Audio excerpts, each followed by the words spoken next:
How does your radio work? When you're sitting in your car listening to your favorite radio station, it is either AM or FM, amplitude modulation or frequency modulation.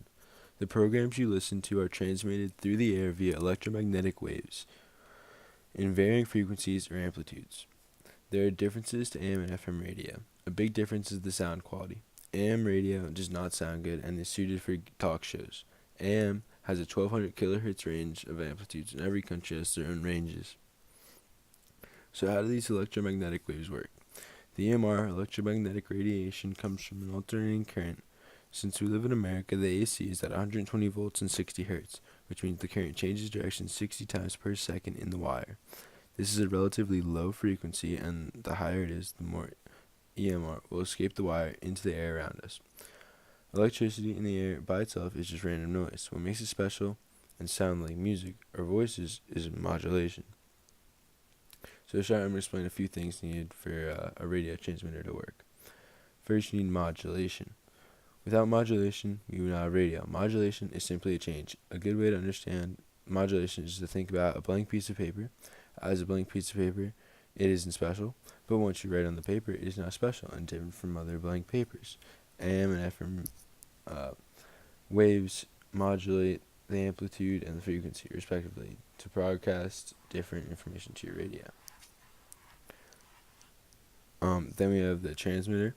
A transmitter has a power supply, and this powers all the electricity needs in the system. It has an oscillator, which creates an alternating current at a frequency on which the transmitter will transmit.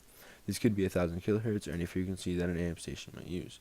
The oscillator usually generates a sine wave, which is referred to as a carrier wave. Then a modulator adds the information to the carrier wave with either FM, a slight increase in frequency, or AM, a slight increase or decrease into the intensity of the carrier wave. And finally, you have an antenna, and an antenna converts the signals to radio waves. So a huge antenna at radio stations can send out the information, and your car or radio can take it in. Now, trust me, I get it. The whole carrier wave modulation thing is confusing, but there is a point to all that. The carrier wave has a very large amount of energy, so it's needed to make sure that the waves get all the way to you and your radio. So now you should know a good amount about AM and FM at this point. So let's understand that once you have the radio waves sent out, you need to receive them. And to receive them, you need another set of components, which is a radio receiver. So some of these components are an antenna, which is basically a strip of wire that gets exposed to radio waves and creates small alternating currents. And then an RF amplifier, which is a radio frequency amplifier. So it takes all the frequencies that the antenna is exposed to and amplifies them so the signals can be processed. And then a tuner, so the little knob on your radio that changes between 101.5 and the Z100 station. That's the tuner. So the antenna captures every radio wave the tuner is set to choose the defined detailed frequency that the listener desires, and the frequency you choose is the resonant frequency, and the tuner blocks out all the frequency but the specified resonant frequency.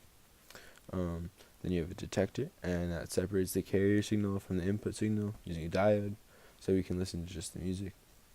Then an audio amp, so that finally the audio can be amplified, since it's now pretty weak input signal and can be loud enough to be detected by your speakers and heard through our ears.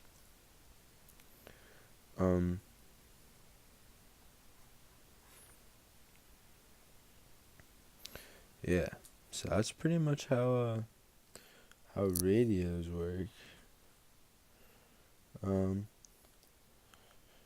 Not much really to it. Pretty much just a little wave that's sent out.